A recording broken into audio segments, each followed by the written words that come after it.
Breakfast Show on Power 102 Digital. It is Thursday, the 5th day of October. Good morning to you. Thank you so much for joining us. Yeah, on the show, it's just going to be Richard, myself. I don't know if Wendell is going to join us. I sent him a message and said, hey, buddy, you could join us this morning. Of course, our guest this morning will be Mr. Brian Manning. All right, he'll join us this morning on the Power Breakfast Show. Of course, tomorrow we have Karen Nunez Teixeira. All right, and of course, I'll get some folks for Monday morning. All right, I believe Paul will be back in on Monday. Yep, he's far, far away, just like Shrek. He's far, far away.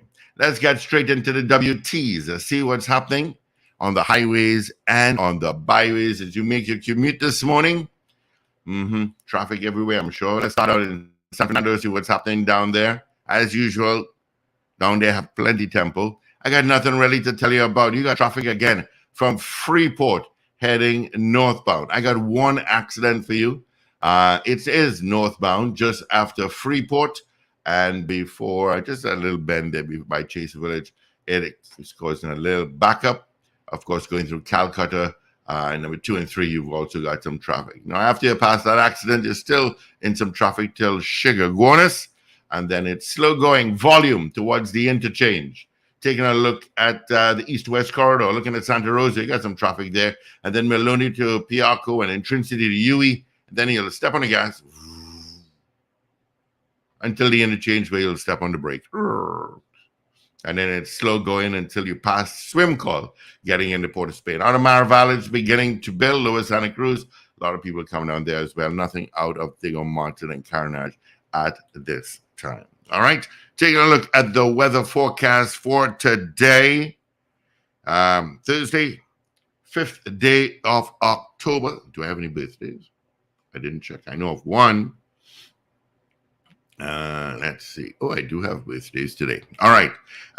Weather forecast for today. Was it updated? It was updated at 5:32 this morning by Jean-Marc Rampersad. He said cloudy to overcast conditions with intermittent showers and extended periods of light rain in most areas. There is a medium to high 60 to 70% chance of a few thunderstorms. Similar conditions expected overnight, with a few settled periods. Gusty wind, street and flash flooding, likely in the effect of heavy downpours. Adverse weather alert number 1, yellow effect, is in effect. Of course, we are still under yellow alert when it comes to hot spell alert number 1. And of course, we are under tropical adverse weather alert right now until 5 p.m. tomorrow. It is 25 degrees at Piarco International Airport, also 25 at Crown Point in Tobago. It is 19 degrees and cloudy in Toronto. Miami, Eau Claire, and 26, just like my face. Orlando, just like my face, and 23. New York, 16 and mostly clear. Yeah, let's see. Atlanta, partly cloudy and 16. London, mostly cloudy and 16. Tampa, you're at 23. Washington, D.C., just like my face, mostly clear, and 14. And for our listener, LA, I'll call out in Los Angeles, California, it's 19 degrees. All right. So that's your weather forecast and some temps across our listenership. It is. All right. And let's say happy birthday. I got 2 birthdays today. I know Wendell probably has a book. Third Base, it's his birthday today. So happy birthday, Base. All the best to you. And my good friend Nigel Camacho, it's his birthday as well. So happy birthday to you, Nigel. Hope all is well. Let's see who send us hellos via YouTube and Facebook. Of course, you can send us a hello. Whoa, look at messages. Let's see. Oliver Man Warren. Good morning to you. He says, I'm up, I'm home on sick leave with nothing to do. I have no idea what it is like to have nothing to do. I have no idea. DJ Ray out in Delaware, not Tampa, but DJ Ray, good morning to you. Doreen Pierre Good morning to you, Deep here. Wendy Ann James out in San Juan. Pauline Buckmeyer out in Florida. Yeah. Did you tell me which part of Florida? And of course, I know Florida yesterday had smoke in the air from the wildfires out in Canada. It's pretty clear right now. Miss Ingrid in Tucson, Arizona. Good morning. Edwin Marshall. A pleasant Thursday morning to you all, gentlemen. We said we're gentle. Very good morning to all and a pleasant day from Brenda Isaac. Beefy Smith out in Tobago. Good morning, Beefy. Hope all is well out there in Goodwood, Tobago. Let me know what the weather is like out in Tobago currently. Let's see. Marcia Rock locked on every morning. Thank you, Marcia. Have a great day. Carol Guevara, Wagwan. Wayne B, good morning to you. Locked on from Covington, Georgia. God Celia out in Valencia. Ray. Yep. Ray out in West Palm Beach, Florida. And good morning to you, Dudu, Ms. Maloney. Good morning. Blessings to you as well. All right. So I had some folks who sent us hellos this morning. You can continue to send us hellos via YouTube and on Facebook. All right. And I will let you know that, 81 days. 81 days to Christmas. October is the start of the parang season. I could smell that ham already. I know fruits are soaked as well for that black cake. You eat black cake. You get pulled over. Did you have anything to drink? Sorry, sir. No. I had black cake. Of course, our morning poll from yesterday, you can still vote on it. Do you agree with the court's decision that allows visible tattoos for recruitment of police officers? That's our poll. Continue to vote on it. We'll give the results in about half an hour's time when we give you this morning's poll. And of course, I saw it yesterday and then good morning to you, Chris Toussaint. Hope all is well. I did not know about it because I'm busy. I'm really busy. We moved the pet butler from Harris Street in Curepe to El Socorro Road in San Juan, Mirage Street. If you're wondering where that is, if you're coming from the Quasi, you pass the Unipet gas station. We're the fourth building after that, on the right-hand side, the western side. Of course, yesterday news with that 13-month-old child that perished in a fire. I don't know. As Wendell had said yesterday, I saw it on a Facebook post this morning. How many angels do the heavens need? Oh boy, I don't know. Yes, it just seems. I don't know. That's all I'll say. Condolences to the family. That is heart-wrenching. It is heart-wrenching. I mean, my nieces my nieces get away with murder with me. They do. No is not in my vocabulary. But they know to behave. And, one is 7 and one is 4. And, to fathom the thought of losing them on a fire like this, I'm sure I feel it for those parents, the grandparents, the family and friends of that 13-month-old baby that died. Also in the news, a newborn was found in a garbage bin. I don't know what to say about that either. I don't know what goes through someone's mind to carry someone for 9 months. And that is what you do. I don't know. I cannot comprehend that whatsoever. I cannot. I keep talking about emergency plan. I'm sure it couldn't work with this 13-month who died because the fire just engulfed the room, and they tried to get to her, to save her, and to no avail. To no avail. I don't know what to say about it. I'm speechless when it comes to that. I'm speechless when it comes to someone carrying um, a newborn and putting it in a garbage. I don't know. How could someone do that? I don't know. Shireen Jack, good morning to you. And good morning to all those that are watching us on YouTube. Yep. Also in the news, Miss Grand TNT heads to the pageant in Vietnam. And did I hear correctly yesterday? I didn't read the story, but I was listening as usual. She had no problems with sponsorship. And in my eye, in my view, the judges need a FUPA and should have known better. And it's because of the uproar of the citizens of Trinidad and Tobago. I'm sure that they said, you better step down, yes? And we'll just make it, we just say we having problems with sponsorship. Whereas the first runner-up, what's her name? Miss Hislop. She said she got a lot of support from her fellow delegates, and she had no problems getting sponsorship to head to Vietnam. I hope the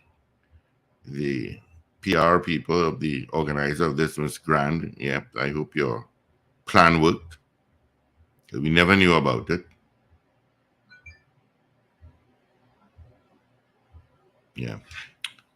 So that's what's happening. Can you give me a call, 222-8255, toll-free North Americans, 866-525-1099. Those are a couple of stories that we're looking at this morning. And of course, that 13-month-old, I don't know, yes, I really don't know. Egypt Trace Extension in Endeavour, Chaguanas. And of course, appearance of both farmers. Yeah, don't know how. Of course, the Guardian has a list of, and they named it. They called it a list of children who died of unnatural causes for the year 2023. We had Andrea Lalland, 13. She was murdered in her home in Rio Claro on September 29. Yep, this is a young lady who I went to report that she was raped. We had Sadea of Gasparilla. She's the one who died who got burnt, and he subsequently died because of blood clots. Dimitri Jeffrey of Labre drowned in the water park. September 24th. Although it's not a month yet. And of course, we had the Peterkin family. We had Shaquille Williams, a 5-year-old of San Juan. That's the young kid who went to the hospital, and the hospital found marks on his body. That was on September 2nd. Precious Williams, 17, of Crown Point, was shot while liming at a bar. Remember that? They're all under 18. Jude Hector, 16, of Carney, was shot dead on August 20th. Ranish Lewis choked on a chenet seed in Siparia. Adage 10, a fire in Grandia on August 17. We have Omari Laventil, disappeared underwater in Toko. Tyrese Singh, same thing, drowned in Manzanilla, 16. We have Isaac Mudu Singh, 17, was shot in Grandy in his home. Tariq, 12,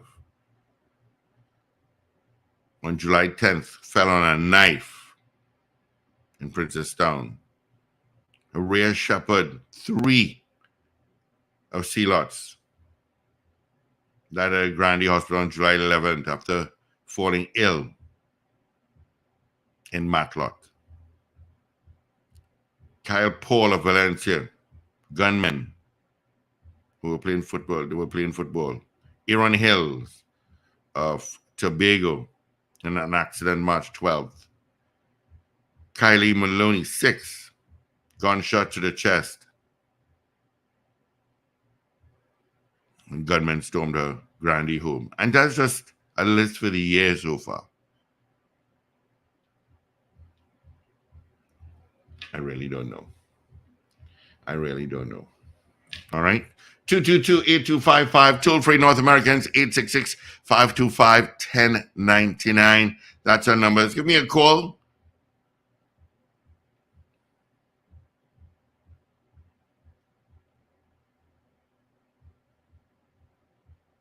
I'm just reading some of these things here, especially with this fetus found. Excuse me. It's heart-wrenching. Where did I see? In Maraval. A baby girl. Yesterday morning, 24 hours ago.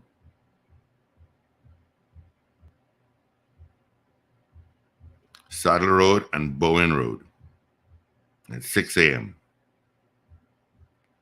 I don't know. I really don't know.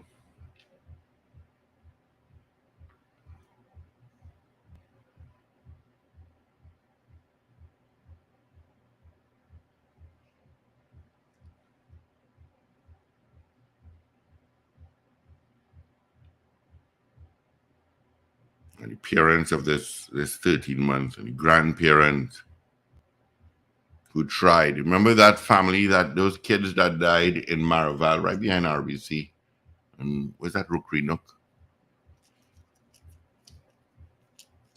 Always have an emergency plan. You have burglar-proof gates. You have burglar-proof on your windows. Have emergency plans. Put the keys in one place, not by the door. One place. Anything happens, they know where that key is. You use it, you put it back. Burglar-proof could be, it saves you, but yes, it has killed a few already. Also in the news, Tea and Tech still under the dark when it comes to electricity rates. And of course, they're saying usage records broken twice as people beat the heat. Yeah. A lot of people are buying air-conditioned units. Of course, that heat alert, that hot spell alert is on until the end of the month. Mm-hmm. All right, so I'll take in your calls, see what's happening. Yeah.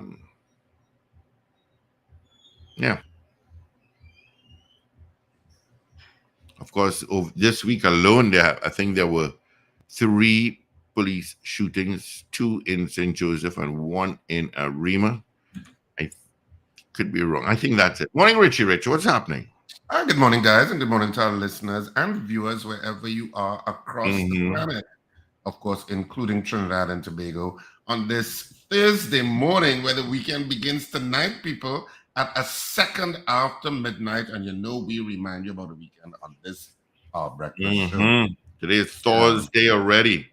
Yep, absolutely. So what's the big smile on my face? The weekend. I love a weekend. And of course, this weekend is extra special because we have 2 shows running at the same time. We have Nikki at Cipriani College with 50-ish and Hot AF, which you should not miss. It is a special and magical show with Nikki Crosby taking to the stage. I'm telling you, houses over the weekend at Queen's Hall were packed.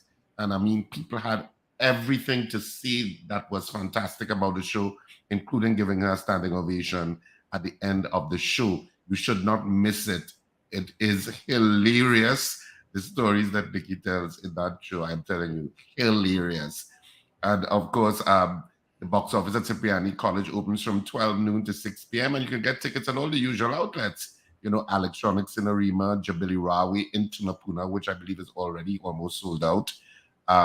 K Squared Fashions in Eastgate and West Mall, Crosby's in St. James, Rumbox in St. James. You have two outlets in St. James. And of course, in West Mall, you have K Squared Fashions. You also have Chanflair Auto Services and Tony's Florals. For those of you in the Valsane area, if you didn't want to go across to the box office, you could go to Tony's Florals, which is just beneath the Valpark Chinese restaurant. And of course, in the Trin-City area, besides K Squared at Eastgate, you can also get it at Fens of Trinidad and Tobago at the Piaco Plaza. And in Chagonas, at Creme Fresh at Brentwood Mall in Chagonas, which is selling tickets for both events, for Nikki's show, and of course, Bacchanal Bubble on Bad Behavior, which is also on this weekend at Naparima Bowl, which is also hilarious. From start to end, you will be in throes of laughter with Bacchanal Bubble and Bad Behavior. Of course, that's at Naparima Bowl, and the box office at Naparima Bowl is also open from 12 noon to 6 p.m. daily. And you can also get tickets there at K Squared Fashions at C3 Center and Gov City, as well as Fens of Marabella by the Roundabout, which I think has already sold out some of its tickets for one of the nights. I think Saturday night, they're basically sold out. So they will be replenished today, and you can get tickets for both these shows today. Well, of course, Creme Fresh is super busy because they're selling tickets for both plays. And people are buying tickets for both shows, some coming Saturday and coming Sunday, and the other one, or vice versa. So it's going to be chock full of entertainment this weekend from the RSRR Productions team and all of course, our star acts that we are partnering with for these two productions. So yeah, that's what's going on in my life, which involves late nights and me getting home at sometimes 11, half past 11 in the night. Trust me. I'm killing sleep already. It's a wonderful Thursday morning thus far. Terrible news, though. I know you won't talk about one of them. Terrible, terrible, terrible news. In terms of that fire with that baby that died, and the parents were trying to save her, and her grandparents. And then you found the body of a newborn was found in a garbage bag. I don't understand that. Which is another crazy story. There's also outrage after the Persad were robbed. We mentioned that story yesterday. Yeah. About Persad, the Food King, and that they would have had a robbery, and the elderly couple are hospitalized after the ordeal. So that's also an ongoing story. And there is also another story that's going on with Andrea. These are all negative and horrible stories that's connected to, of course, the crime. Andrea Lallan, who was murdered. She was 13 years old and she was murdered in Rio Claro. But hear this story. Listen to this, Steve, and listen to this. Eddie Lallan, not Andrea, listen to this story. Eddie Lallan, the father of murdered 13-year-old Andrea Lallan of Rio Claro, was shot 5 times and continues to fight for his life at hospital. The newspaper was told that Lallan had internal bleeding and organ damage from multiple gunshot injuries he sustained in the attack on the family last Friday. So the family was attacked last Friday. This is a story that we would have mentioned, I think, at some point during the week. But in passing, police said he underwent emergency surgery later Friday and again on Tuesday this week and is in serious condition. The autopsies on Eddie's brother, Sylvan, and Andrea, who is 13, were done at the Forensic Center in Federation Park and concluded that they died of multiple gunshot injuries. The pathologist found that the teenager, 13 years old, barely a teenager, the teenager and her uncle were both shot in the head and neck. Now hear the rest of the story. Police yesterday continued their search for the shooter who ambushed the family in their home at Old Mayaro Road in Libertyville at around 2 a.m. The killer pounced on them mere hours after Andrea attended an identification parade at a police station to point out two people who had allegedly sexually assaulted her. 13 years, goes to an ID parade to point out two people who had allegedly sexually assaulted her. Andrea and Sylvan died almost instantly, and Andrea's father, Eddie, survived the attack and sought help at a neighbor's home. The neighbor took Eddie to the Rio Claro District Health Facility, where medical personnel contacted the Rio Claro police. Rio Claro police responded to the home and found the body of Andrea in her bed and her uncle, a paraplegic, on the floor of the living room.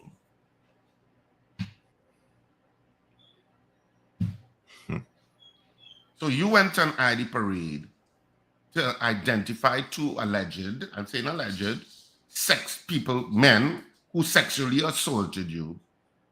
And later that night, you are murdered as a 13-year-old girl. A 13-year-old girl in Trinidad and Tobago.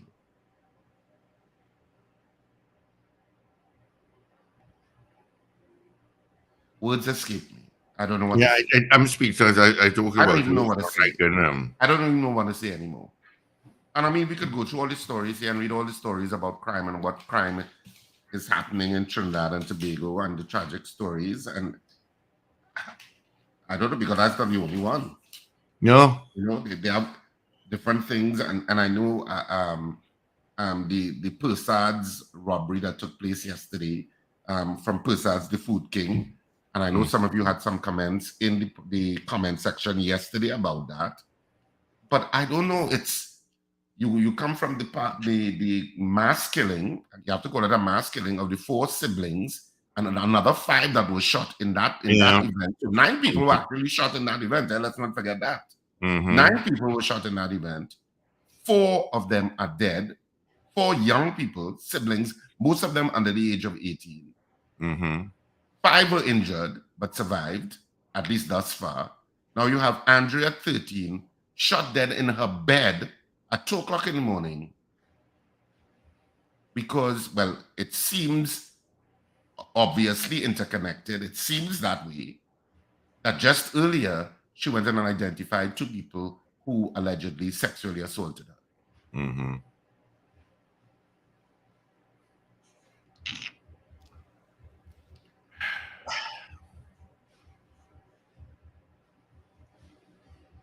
Let me talk a little bit about the Persads. I'll give you a little bit of that story. Hardworking, humble Trinidadians who are doing so much for the country. That was how social media users yesterday described the businessman Mohan Persad and his wife Shirley after they were robbed and beaten during a home invasion on Monday. How old are they, you may be wondering, because they were robbed and beaten, okay? 78, they are both 78. 78. You didn't just rob them, you had to beat them too. 78.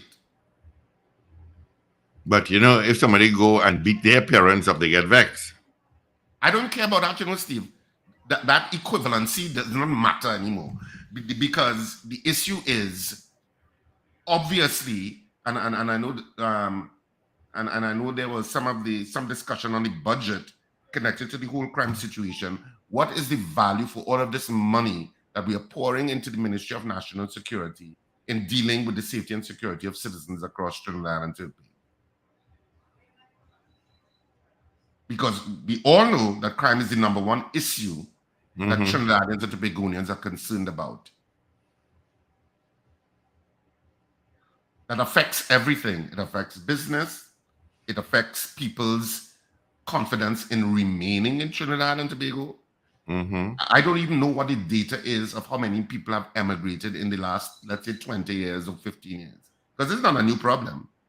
No, it's not. An ongoing problem. It seems as if it's just getting worse. But what is even the data with that? You don't really get any figures with regard to that. How many people have left?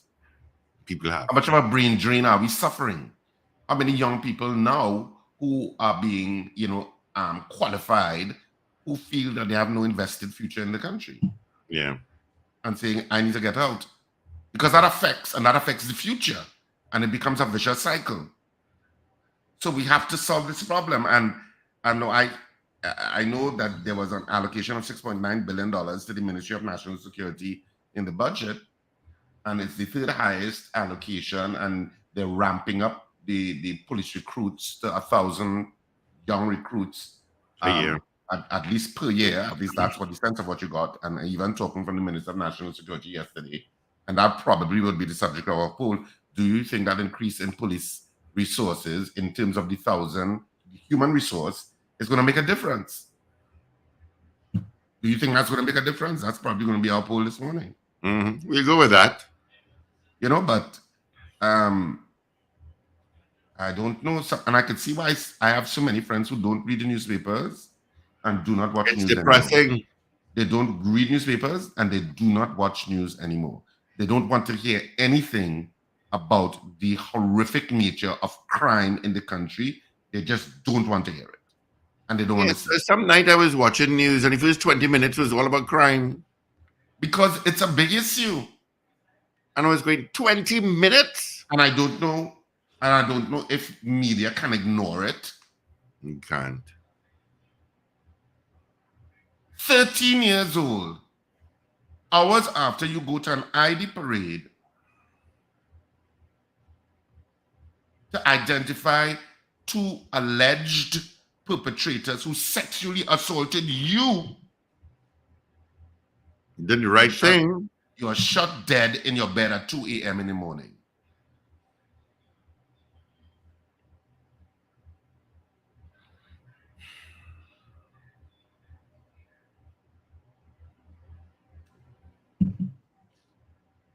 So what are you supposed to do?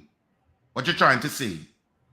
Be scared to be a victim, to be scared to report when people breach your rights? Because the criminal element are all bullies, and the criminal element could do whatever the hell they want.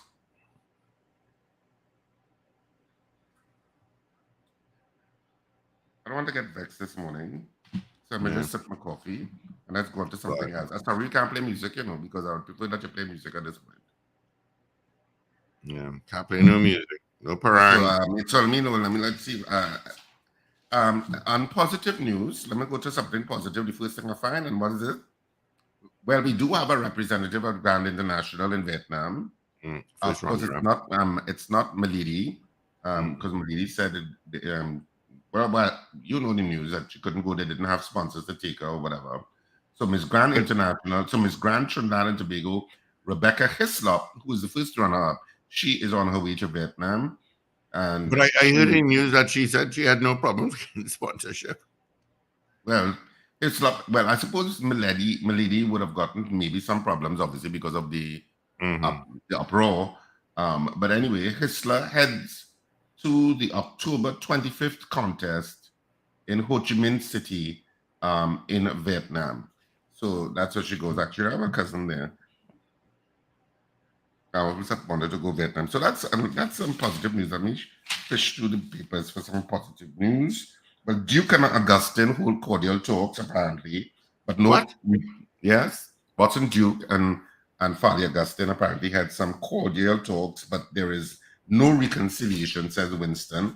I'm just reading some of the other news, and the proposed increase in the retirement age to 65. Oh boy, you could talk about a Nancy story and a dance around the mulberry bush, because we've been hearing this for we certainly heard it in the last budget. We certainly heard it in the last budget, and the narrative of that talk was even before that. So as we dance around the mulberry bush of whether to increase the retirement age to 65, there was a youth discussion on the budget, and that was one of their concerns, that if raising the age to 65 limits the opportunities for young people coming up in the system, because if older people remain at the helm, then it means that I suppose the logic they're trying to say is that the system kind of pauses and it opens less opportunities for them. But you see, it's a catch-22 situation in a sense. Because you have less young people coming into the system on the bottom rung, so to speak, in terms of people now starting their work life, and you're really looking at between 18 to maybe 40 or 45. So I know sometimes they go up to 35, but let's go up to 45. Vis-a-vis those who are over 60, the people who are over 60 are living longer, and of course there is more pull, and because on the payouts from national insurance, vis-a-vis the amount of younger people that there are in the system to sustain those payments being paid out to the people over 60 at this point. So that's why the NIB is saying increase the rates from 13% roughly to 16.1% for NIB rates, or raise the age to 65, or do both from the 11th actuarial report. Of course, the state has, according to the budget statement, the Minister of Finance says there is no interest in raising the rate to 16.1% at this point in time. And obviously, they're looking at the retirement age going up to 65, and they're suggesting over a phase period. God knows when that is going to happen, because as I said, they're still dancing around the mulberry bush. So who knows when that will happen? But that's just some of the other stories besides looking at crime. Of course, the Bankers Association of Trinidad and Tobago commends the Minister of Finance for saying the budget that the Forex repatriation plan, because the Minister of Finance did say that they were going to try to encourage, and I'm using the word encourage very liberally, the repatriation of foreign exchange from businesses, etc., who have foreign and local businesses who have their US dollars abroad. And of course, Mariano Brown would have touched on that yesterday, saying business moves money. I suppose the simple way of saying it with what Mariano Brown would have said, and Kevin Randerain to a certain point, is that businesses move their money to where they will make money. You don't move their money where you think your money is going to lose value. And that's part of why they keep their money abroad, because they have to see the opportunity and return on investment, or as they like to say, ROI, with regard to their money, and what is going to be the incentive for them to bring it back into Trinidad. That's the next question, yeah. Trinidad and Tobago. And how is the Minister of Finance going to accomplish that? Because businesses make decisions on investment opportunities and how that money is going to be multiplied. That's how businesses operate. How can I multiply this money?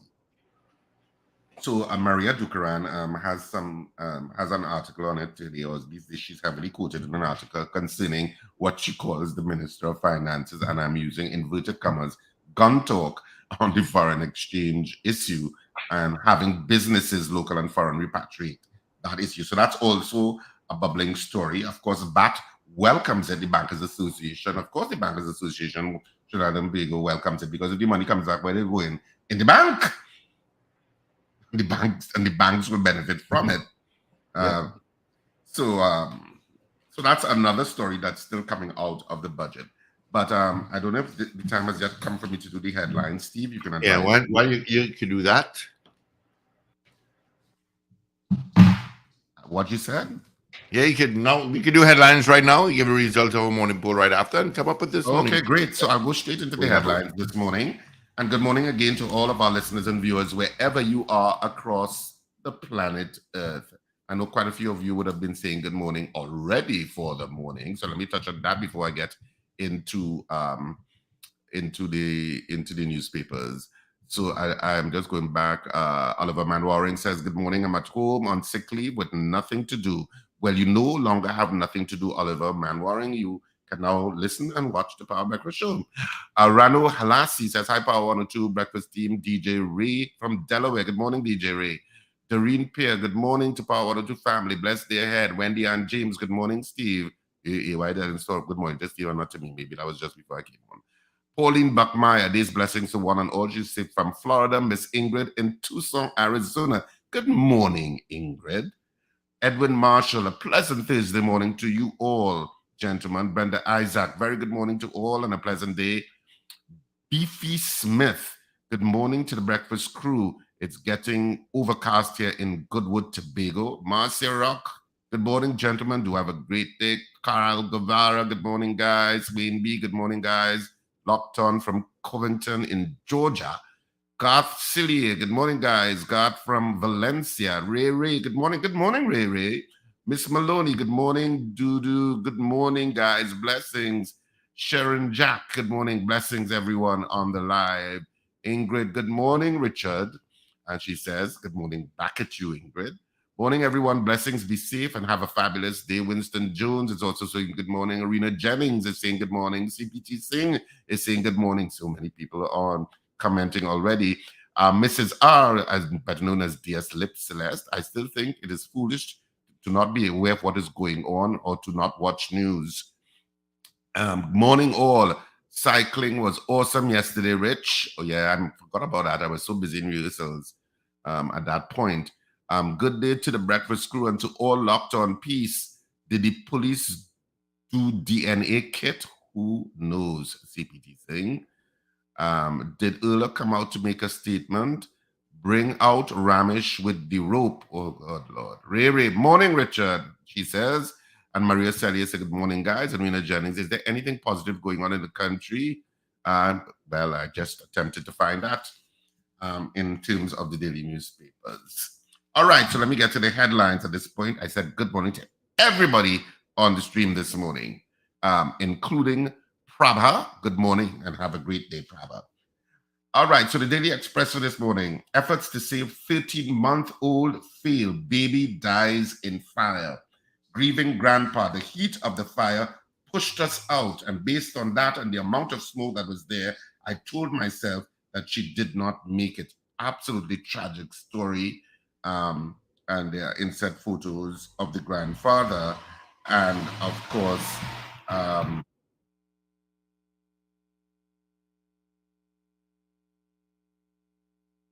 absolutely gorgeous little baby. I don't know. It's a tragic story.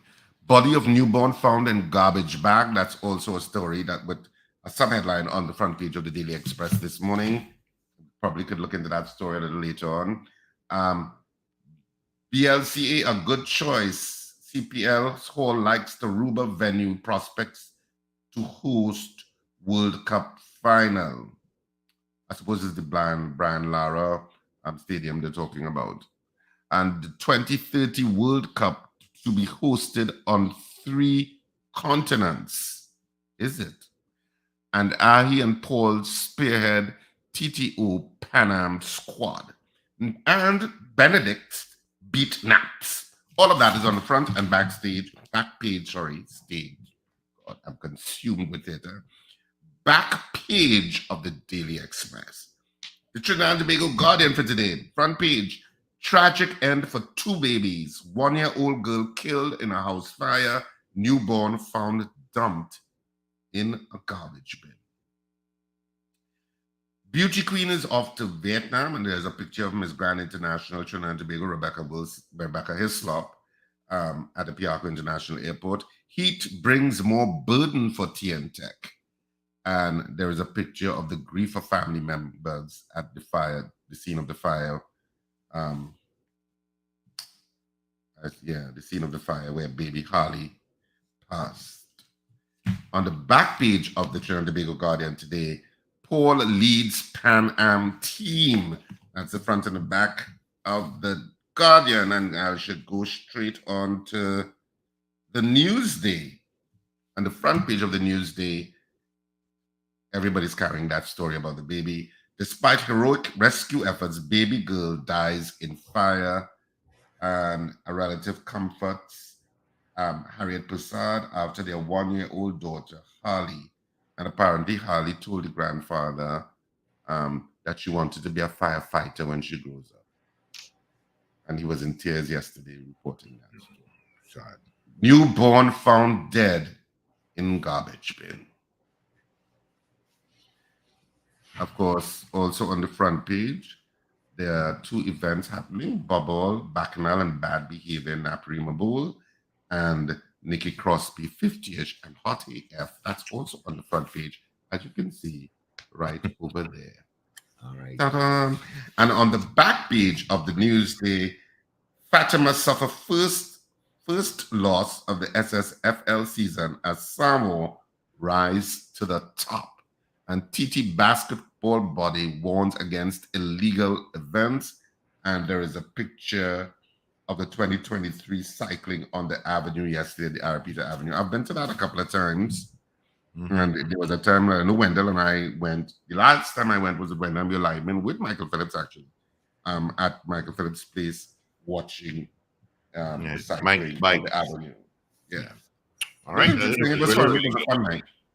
Yeah. Good morning, Listra Lodge, Winston Jones, Rena Boodoo Jennings, CPT Singh, I said all that already, Steve. You did all of that? Yep.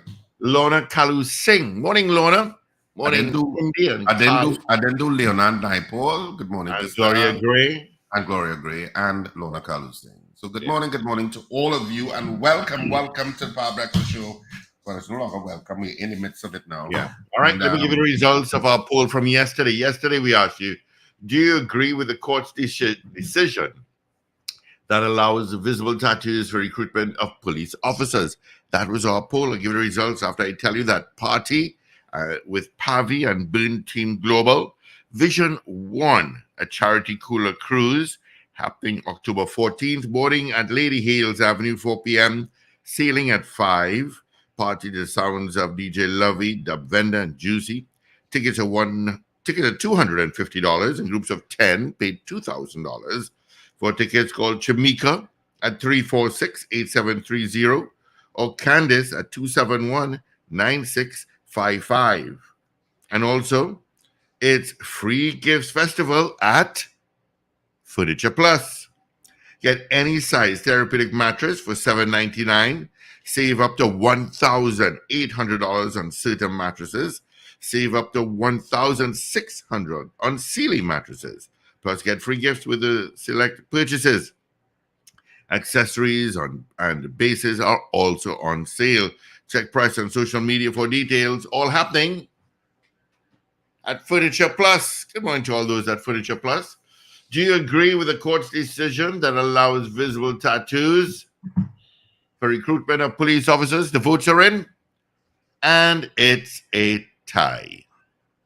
It's a tie, 50-50 on that one. Yeah, that was pretty much close to our results yesterday, if I remember correctly. Yeah. Let's get into this morning's poll there, Richie Rich. All right, so we mentioned it already a little bit earlier in the program. Our poll this morning is going to be, do you think that the increase in the number of police recruits is going to make a difference in the fight against crime? So do you think that the increase in the number of police recruits is going to make a difference in the fight against crime? Said they're ramping up, virtually tripling it from 300 to 1,000, and they're going to use different venues in terms of training. Annually. This is what the Minister of Finance suggested in the budget that was read on Monday.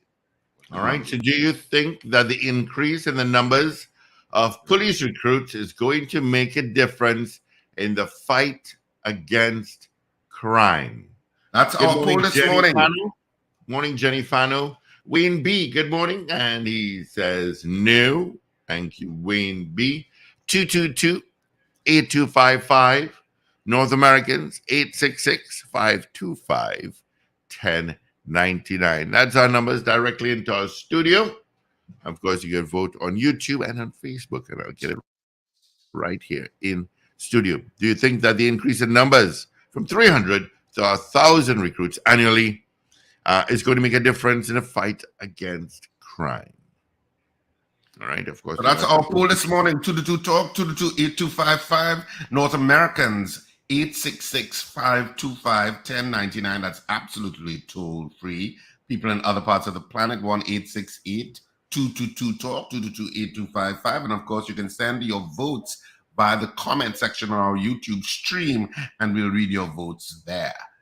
So that's good morning, caller. Do you think the increase in the number of police recruits is going to make a difference in the fight against crime? Good morning, caller. You don't think so? You want to take a commitment to make Trinidad and Tobago better? You could put how many policemen and women there? All right, so that's a no there, Richard. One though, Richard, could you make a call to WASA? We haven't had water in La Florissant phase 1 for more than 2 weeks. Wow. Okay. All right. Florissant, phase one. Phase one. Phase one. What's up? Wasa. Good morning. Florissant phase 1 needs water, please. No. Sonny Grandy says no. Thank you so much, Grandy. Good morning, caller. Good morning, gentlemen. Morning, big guy. What's happening? I'm good. How you all doing? Everybody's good? Can't complain. You all look good. I always look good. I know about Richard. All right. Both you all looking good. Don't worry. I would say no for now because it will depend on how they are deployed. That's my whole question. How they be deployed, how they be used. All right, gentlemen. So I say no. All right, big guy out in New York. Thank you so much. Right. So I know we got Wayne B that said no. Mo Gaines is also saying no to the poll. Leonard Naipaul is saying no. Alistair Hart saying yes, it will. Absolutely no. So says Gloria Gray. Lorna Kalu Singh says no, I think not. So that's some of the votes streaming in on our comment section in our YouTube feed. So our poll this morning, just in case you're now joining us, and why the hell you're now joining us, do you think that the increase in the number of police recruits is going to make a difference in the fight against crime? That's our poll this morning. Call us. And we're taking your votes via the comment section on YouTube, or you can call us at 222-TALK, 222-8255. You can see the numbers streaming across the bottom there like our ticker tape. 222-TALK, 222-8255, and North Americans, 866-525-1099. Good morning, caller. What's your vote? Yep, don't have a call there. Oh, I thought you signaled to me. No. But we have votes coming in anyway. Rihanna, it jumped. Royna Hulasi says, which is Reno Hulasi. no. Marval on the road says no. Ingrid said no. She says also the criminals are not afraid of the police. Wayne Joseph says yes. He's from Simcoe, Ontario, in Canada. And Romantic Passionate Lover says no. She does not think the increase in the number of recruits is going to make a difference. Crystal also says no. Okay. All right. You got 3 minutes again. Do you think that the increase in the number of police recruits from 300 to 1,000 annually is going to make a difference in the fight against crime? I see I read yesterday a U.S. citizen was robbed. Yes, you get in that story later because apparently, I think it was Grindr or something, some dating app he used. A dating app. Yeah, and he journeyed to Nelson Street, Port of Spain. Yeah, he obviously didn't know. Just now, Troy Mary says, "Good morning, guys." No. Ingrid says, "Bring down the big boys." Who that is? Carol Guevara says yes. She believes it's going to make a difference. So those are some of the stories. So 222-TALK, 222-8255. Get Winston Jones. Winston Jones says yes to the poll too. And Miss Bonner West says no to the poll. And a poll this morning, but you can read it, it's right on the screen. Do you think that the increase in the number of police recruits is going to make a difference in the fight against crime? You can send your votes via the comment section on our YouTube stream, and we'll read it, and we will duly record it. And of course, you can also call us at 222-TALK, 222-8255, and North Americans at 866-525-1099.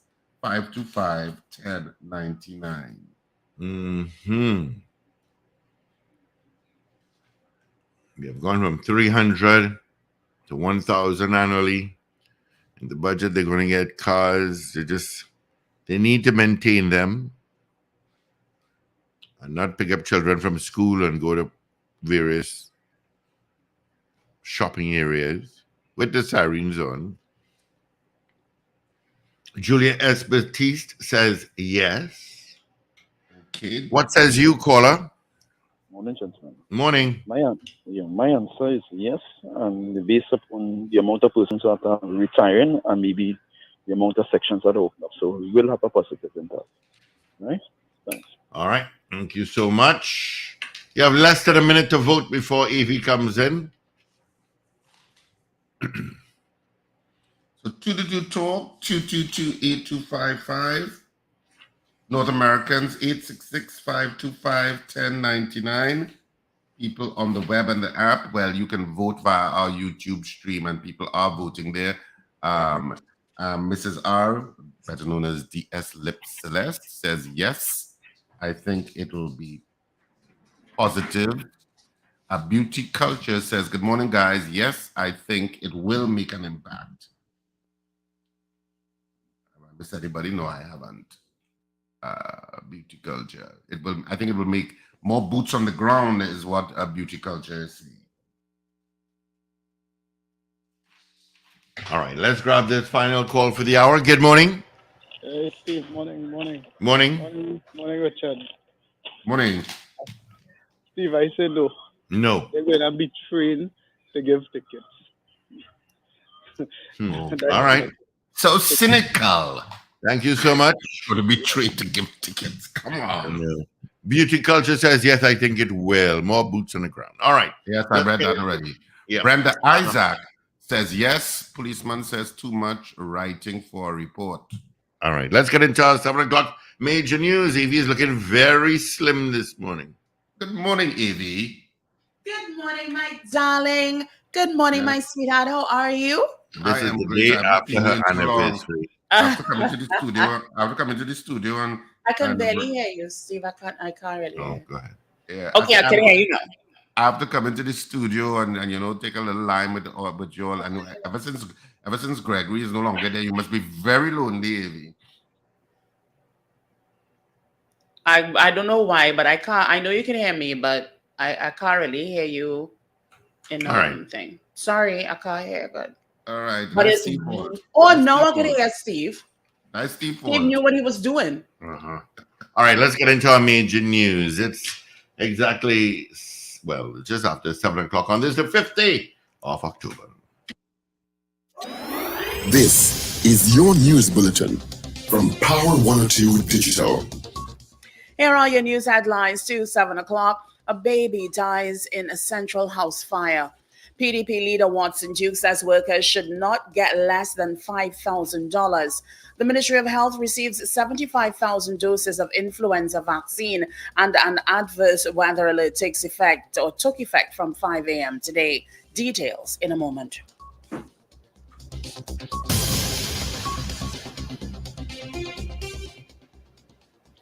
This is news to 7 o'clock on Power 102 Digital. I'm Avril Sandelbab. Good morning. A 13-month-old baby girl reportedly died in a fire which took place at 2 p.m. on Wednesday at a house at Sugram Trace Endeavour, Shogunas, despite the unrelenting efforts of her parents. Harley was asleep in her crib when a fire broke out in the family's Egypt Extension Sugram Trace home around midday. According to reports, her grandfather, Diosaran Passad, and her parents, Leandra and Hemat Passad, put her in a crib around 10 a.m. after returning home from dropping her 5-year-old brother Liam at school and visiting the supermarket. Everyone was downstairs, according to the grandfather, in various parts of the house when at around 11 a.m. they realized the room was on fire. He said they attempted to get into the room to save her but were not successful. All three were injured. Cries for help throughout the neighborhood prompted their neighbor Bobby Ramtahal, his brother, and other residents to selflessly attempt to rescue, but their courageous efforts were unsuccessful. Even a TNTech work crew in the area stopped and attempted to rescue the baby using fire extinguishers from their vehicle to try and quell the blaze.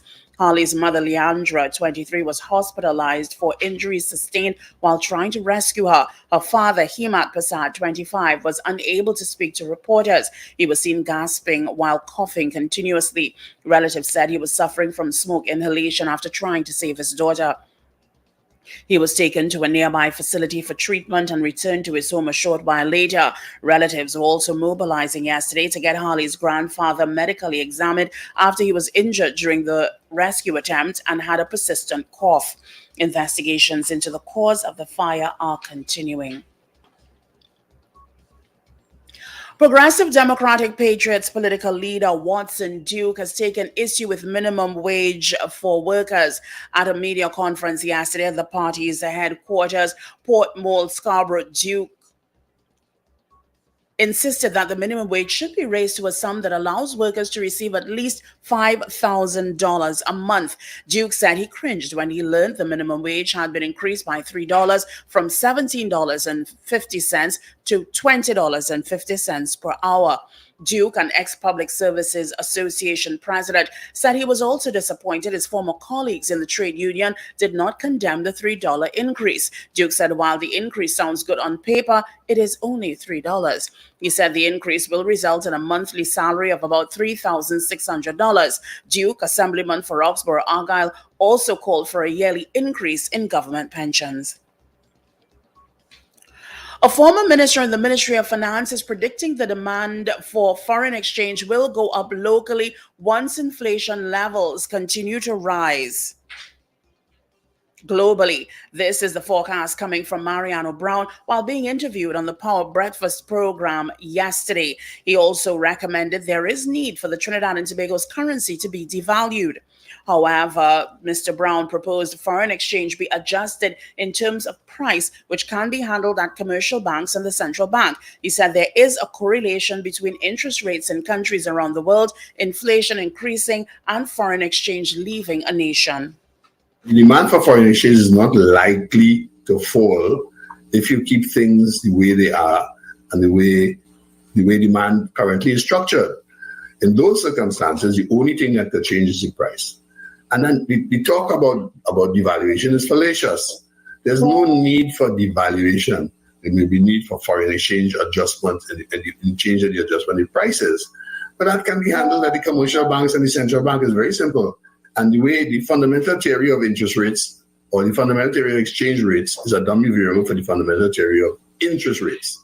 If the interest rate in country A goes up, then by definition, capital will flow from country B to country A, and the rate of exchange will change. The Ministry of Health received 75,000 doses of the 2023-2024 influenza vaccine this week. The vaccine will be available to members of the public at no cost at all health centers from today. The influenza season runs from October 2023 to May 2024 in Trinidad and Tobago. The Ministry of Health is encouraging all eligible persons to get vaccinated as soon as possible. It underscored this time persons belonging to the following high-risk groups may be prone to develop a more severe illness if they contract the influenza virus. You are listening to news on Power 102 Digital to 7 o'clock. An adverse weather alert yellow level will take effect or took effect from 5 a.m. today until 5 p.m. on Friday. It was issued at 2:48 on Wednesday. The Meteorological Service says showers and rainfall of varying intensities associated with an active tropical wave are expected to begin affecting Tobago from near midnight into early morning and then spreading to Trinidad from early morning throughout the day. We have received word that there is presently a thunderstorm that is taking place in Tobago right now. There's a medium to high chance of accompanying thunderstorm activity and gusty winds in excess of 55 kilometers per hour, likely, especially in areas near heavier showers or well-developed thunderstorms. Isolated flash floods, street flooding, and localized ponding can cause temporary traffic disruptions. Landslips are possible in areas so prone. Gusty winds can lead to broken tree branches and loose or unsecured items being displaced. Seas can become agitated due to strong winds. Marine operations can be temporarily disrupted. The public is being asked to restrict outdoor activity and not venture into flood waters, secure loose items, and take the necessary precautions in sea-related activities. And of course, monitor weather conditions and updates from official sources. The meteorological office says that Trinidad and Tobago will have cloudy to overcast conditions today with intermittent showers and extended periods of light rain in most areas. There's a medium to high chance of a few thunderstorms. Similar conditions expected overnight, but with a few settled periods, gusts and street or flash flooding likely in the event of heavy downpours. Look out for a forecast maximum temperature of a cool and welcome 30 degrees Celsius, both at Piarco International Airport and Crown Point in Tobago. Currently it's 26 degrees Celsius at both localities. Recapping your headlines to 7 o'clock, a baby dies in a Central House fire. PDP leader Watson Dew says workers should not get less than $5,000. The Ministry of Health receives 75,000 doses of influenza vaccine, and an adverse weather alert took effect from 5 a.m. today. I'm Avril Sindhilbab. That was news 7 o'clock on Power 102 Digital. Look out for more news in detail at 12 noon today and an update coming up at 8 o'clock this morning. For more details, log on to power102fm.com.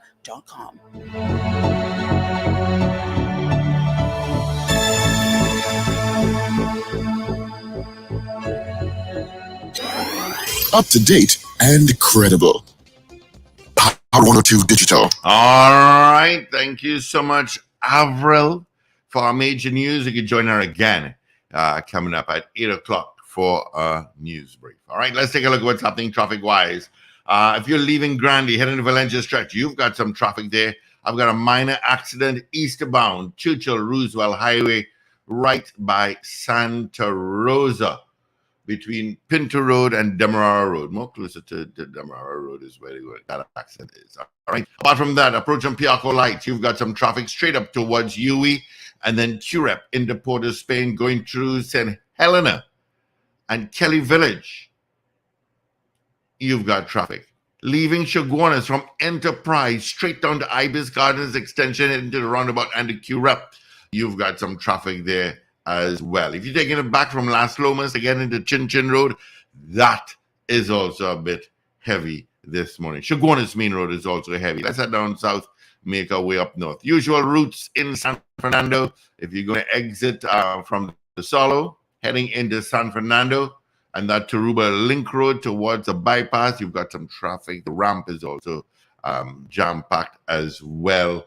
From the M1 Tasca Road to Dinsley Road, also a bit heavy this morning. Ouch. Why is it so heavy? All right. Making your way up north. Let's take a look and see what's happening. Solo, not too bad at this time. Rivulet Road is heavy. And you're going to get Freeport towards Chigaguanas. That main road is heavy. And just after Chigaguanas, you get traffic straight towards the interchange and then into Port of Spain. Eastern Main Road from Rima Old Road, heading to Tacarigua, Macoya, Tunapuna, to Mova, got it, out of Maraval, out of Dago, same thing. Out of the west, you've got some traffic. Lower Santa Cruz, and of course, that stretch there, just after, now where they paved on Lady Young Road, you've got some traffic up and down. All right, so that's a quick traffic update for you. Hope it helped you out in one way or the other. All right, let's get the results of our morning poll. Of course, this morning, you voted. We asked, do you think that the increase in the number of police recruits, it has gone from 300 per annum to 1,000, is going to make a difference in the fight against crime? Well, we had 25 people voting on the poll in their allotted time. And of the 25 people, 16 of you said no, you do not think it's going to make a difference in the fight against crime. 9 of you said yes, you think it is going to make a difference. So yes, 9 people said yes, 16 people said no. That's our results in the allotted time that we gave to this poll. Of course, you can continue to vote on this poll throughout the day, through all programming, and we'll give you the final results tomorrow morning, which will be Friday. Yeah. All right. Good morning to Kevin Richardson. He had said no to our poll. Oh, what's that noise? That sounds like only a Manning can make that noise. It sounds so. All right. I see he is on already. Minister Manning, are you there? I'm not seeing you. Maybe he's getting ready, Steve. Yeah, clearly he's getting ready. So we having a cup of coffee, which I forgot. I made my coffee, Richard, and on leaving, I forgot to Hello, good morning. Good morning, Mr. Brian Manning. What's happening? How you doing? I'm great. How are you? Not too bad. And good morning, Trinidad and Tobago. Yes, good morning. Welcome to the Paul Breakfast Show. Of course, it's just Richard and myself, the dynamic duo. Yeah. Good morning, Minister. Where's the good doctor this morning? He is like Shrek. He is far, far away. He's also with the speaker. You know where they are. They're shrekking. They're shrekking. They're in Ghana. I will let him know that you call him that name and it wasn't me. Oh, you know me. I'm not afraid to tell him. I've told him that already. He's far, far away. He's Shrek. I've told him that. You know me. I will say it as it is. Of course. So good. How's the family? Let's start there. And my good friend, how is she doing? Good, all is well. I mean, things are coming along. It's been some hectic last few weeks, but we have some family time planned for after the budget festivities are over. And actually, next week is my wife's birthday, and I'd like to wish her happy birthday. And she's been, my rock and my stability through all of these political trials. So I'm very grateful for her in my life. Yeah, I think her birthday is on the 12th, correct? Next week So the 10th. 10th. Yes. Yeah, that's the day before mine. Just a reminder for me. But happy birthday to you too. Thank you, buddy. All right, let's get straight into the meat of the matter. Good morning, Minister, and thanks for joining us on the Power Breakfast Show this morning. We appreciate you taking the time. Yeah. Of course, budget 2023-2024, we're talking about that fiscal year, and of course, a lot of commentary concerning the budget and what's taking place. We had a poll this morning with regard to the increase in the police recruits from 300 to 1,000, and we asked our listeners and viewers whether they thought that would make a difference in fight against crime. And of course, the majority, not a huge majority, but the majority said no, they don't think so. No. Of course, they don't think it's going to make a difference. And of course, I think it just connects to people being jaded about the fight against crime and not thinking that anything the state is doing is making any impact. Are you confident that the measures and allocations to the Ministry of National Security, I think it's $6.9 billion, the third highest, you think that the allocation of resources is going to make a difference, and what is going to be done differently that is going to change the trajectory of the crime situation in Trinidad and Tobago? Well, I think it absolutely will make a difference, and you have to understand our fight against crime is a multi-pronged approach. It's not just national security. It's not just about locking up everyone. It's also about strengthening our education system. If you've taken a look, you'll see the largest allotment of the budget did go to education. It's also to our work training programs to ensure that those who may not be that academically inclined have opportunities for trade, have opportunities for other types of honest employment.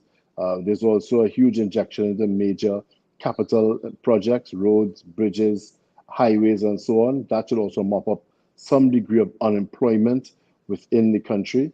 So there are many things that we're doing. It's not just about hiring more police officers. We also have an allotment in there of having more police vehicles so that our police service can actually be more mobile and more accessible to the people of Trinidad and Tobago. So it's a multi-pronged approach, and we believe that in time, all of these measures will bear fruit and will result in a safer Trinidad and Tobago. Well, you say about the resources, I'm just looking at the crime part of it. We'll get to education shortly. The allocation of vehicles and stuff for the TTPS, even though, I mean, many times you have callers that call in here and give instances of where they have called for the police and they still get that same age-old message. You have no vehicles at present. Is it that you're saying that the resource allocation is going to solve that problem once and for all?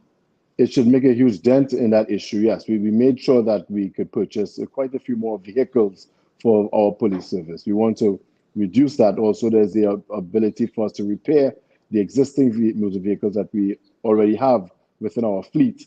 That has also been upgraded. So, and it's not just about that. It's a multi-pronged approach in terms of dealing with criminal activity.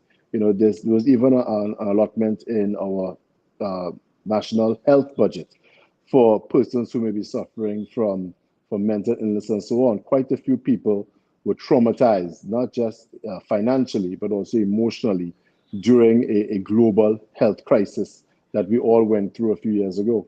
And there's been a heightened need for treatment within our society and our community. And we've taken all of that into consideration to develop a budget that I believe is one that really has something in it for everyone. And that is by design. We intended to really do everything that we could to touch and benefit as many people as we can within Trinidad and Tobago. I think the allocations sound great on paper in terms of certain issues, and I know several economists and people would have been, assessing the budget. And I looked at Maria Daniel from Ernst & Young would have commented on the budget in, I think that was the Trinidad and Tobago Chamber of Commerce sitting. Post-budget discussion, yes. Post-budget discussion. And she raised the issue of the $8.9 billion being spent on education. And oftentimes, most of the time, the largest budget allocation has gone to the Ministry of Education. Sometimes the Ministry of National Security surpasses it, but more than average, the largest chunk goes to the Ministry of Education, which I think is as it should be. I think that's where a lot of the investment has to go. Yes. But she raised the issue that there was also an increased subvention to ATLA, the Adult Teachers, Adult Learning Teachers Association, ALTA. And she's saying that if it is that the amount of money being spent on the Ministry of Education is really being held accountable in terms of achieving certain goals, you should be having less going to an institution like ALTA rather than more, because it means you would be dealing with illiteracy and you would be dealing with the problem. There'd be less of that problem in the country. Yeah, well, regardless of what you do, there's always going to be a certain number of people within our society that fall through the cracks. More funding for ALTA and making it accessible to persons within the CPEP and URP programs ensures that we tighten our social safety net. It's to ensure that persons who may have slipped through the cracks for whatever reason, sometimes it's social issues, it's societal issues, it's family issues, and sometimes it's health issues, persons can slip through the cracks of our education system. ALTA is there to really ensure that anyone that falls within that social safety net is served and has the ability to help themselves, to improve their ability for upward mobility, and to make an honest living for themselves and take care of their families. It's really we can't ever fool ourselves and be arrogant and to believe that we could develop a perfect system where no one ever falls through the cracks. That doesn't happen anywhere in the world. We have to ensure that those persons that are not served by the main system, there is an opportunity for them to redeem and to assist themselves going forward.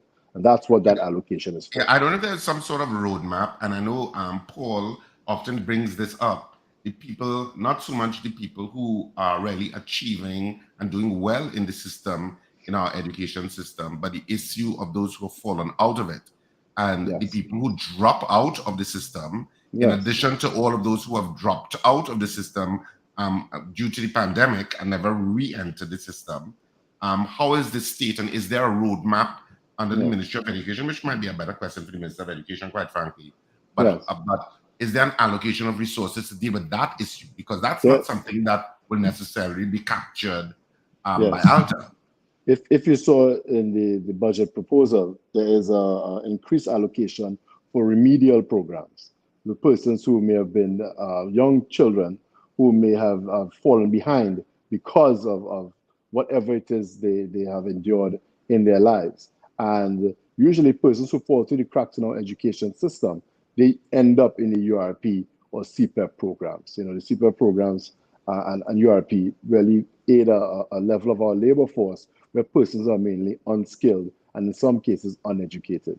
So that is why we specifically targeted those groups, because we felt there was a need for these programs in those groups. And of course, with improved literacy and also improved financial literacy, that gives you the opportunity to learn more skills, to become more educated, and then that leads to upward mobility. You can work yourself from where you are to maybe the middle class, maybe even become wealthy, to at least live a life that you are comfortable and proud of, and that where you can take care of your family and your basic needs. How confident are you that this budget and motivates confidence in the Trinidad and Tobago economy? Because confidence is a huge part of economic activity and investment. Yes. And of course, crime is one of the negative aspects to confidence that is pulling at that. Yes. And I talked about this earlier. I don't know how much data there is, or at least I haven't seen the data with regard to what's the migration rate outside of Trinidad and Tobago as a result of crime, because there is some level of migration out of Trinidad and Tobago because of it. And a lot of the times when we discuss with people, economists and others, regarding the issue of the Trinidad and Tobago economy and crime, etc., a lot of them talk about younger people who you really want to be motivated to stay, opting out of Trinidad and Tobago, especially those who are qualified, because they don't see opportunities in Trinidad and Tobago for their future. What would you say that this budget has in it for them if they're watching this feed? Yes, we have been working diligently to really stimulate our economy to create growth. If you took a look at some of the our GDP figures, our GDP increased by 3% year on year from last year. I think up to the most recent figures, it was a 3% increase, and a huge part of that growth came from the non-energy sector, which was about 4.2% in growth. And that shows a certain level of diversification taking place within our economy. In spite of the challenges that we have faced and with crime and other things, Trinidad and Tobago remains a very stable and strong economy. The government has been working over the past few years to stabilize this economy. And now that we feel that we're in a stable place, we are now working to grow this economy. So opportunities that may not have been there in the past, you're going to see many of them developing going forward. Trinidad and Tobago, compared to our CARICOM neighbors and our Latin American neighbors even, is still the only investment grade country within the entire Caribbean region. And we are also the only country in the Caribbean that is now not in the clutches of the IMF. It says something about our economy. Even though we might be the only investment grade country, which you are articulating there, foreign direct investment has dropped remarkably from years past. And part of it has to be the crime situation. What is the government doing actively to increase the level of FDI? A lot of that actually comes from the energy sector. Crime does play a role, but doesn't play the most significant role in terms of foreign direct investment. What the government is doing mainly to access more foreign direct investment and to attract more companies here will be improving our ease of doing business. That is really the main one. We've tried to, across the board, especially the Ministry of Industry and Trade, to reduce the times that it takes for certain registration of documents, open bank accounts, get a electricity connection. All of these things are involved in reducing the difficulty in doing business in Trinidad and Tobago. Our level of digitization is also the main way that we are improving the ease of doing business in Trinidad and Tobago. Digitization will ensure that government services become more accessible and available and can be processed in a faster time frame. So yeah, I mean, we're working diligently to do all of that. I agree with you that I think digitization is going to make things more efficient, and you shouldn't, in my personal opinion, you shouldn't have to leave home to renew a passport. That should be done electronically. Yes. Or even to pay some bills, to pay fines, and those things should be able to be done from the comfort of your home. Well, but also things that affect people more, the issue of renewing their license. You shouldn't have to go to a licensing office. You should be able to do that from your laptop. Take a picture digitally and it's sent to you. And it should be a Agreed. virtual driver's Agreed. permit that you can show to the police. And we are working to modernize our system to really make us competitive in this digital age that we are going into. A lot of our legislation, our legislative tapestry, is developed for an era that's long gone. And it has been a lot of work to try to bring us up to speed so that we can now engage in the industries and the economy of the future. And that is taking some effort on our part. But are you satisfied with the level of implementation with regard to the government? Because of course there are other countries moving ahead voraciously in terms of digitization, and we talk about it, but we implement at a much slower rate. Because I think it was about 2 budgets ago that the Minister of Finance indicated the unique identification ID, electronic ID that citizens would have.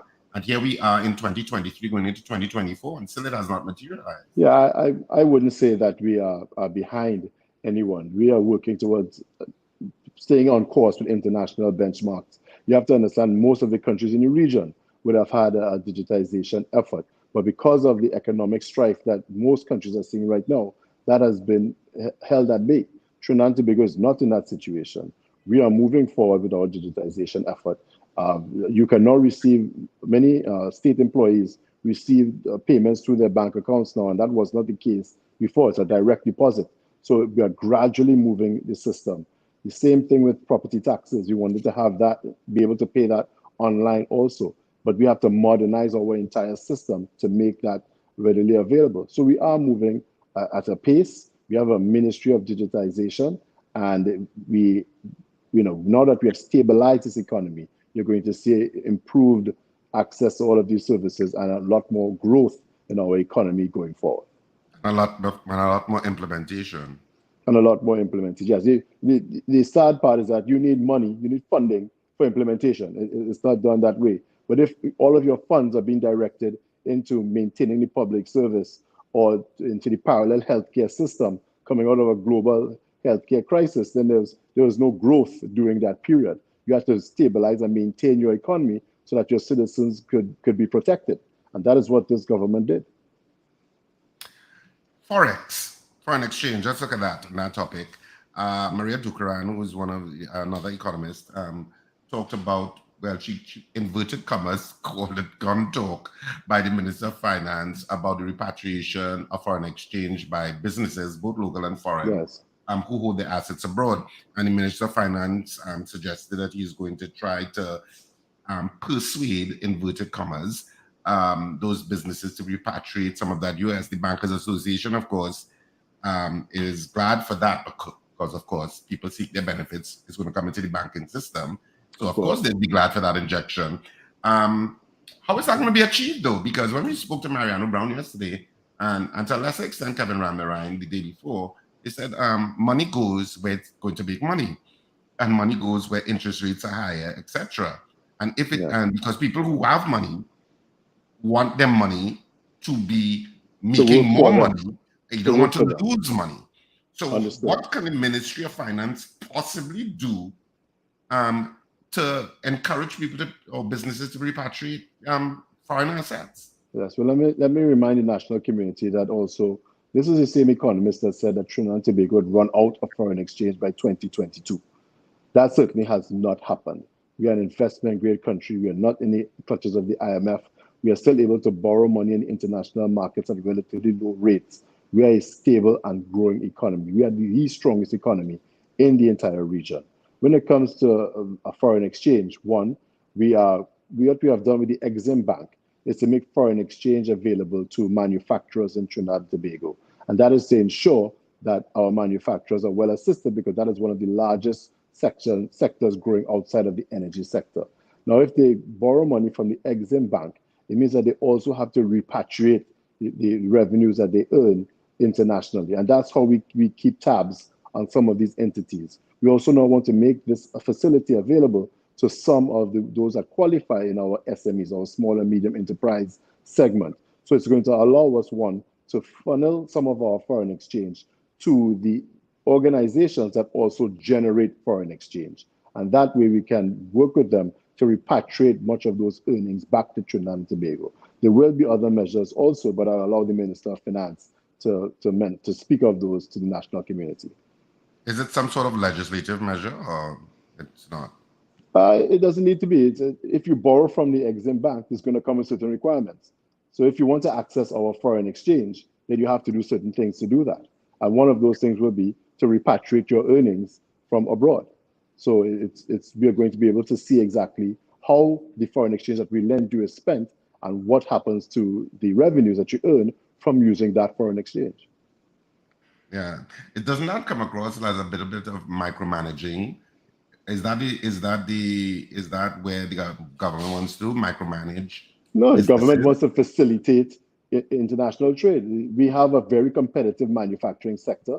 The larger and more productive that sector becomes and more competitive, the more people they can employ and the more foreign exchange that they can earn.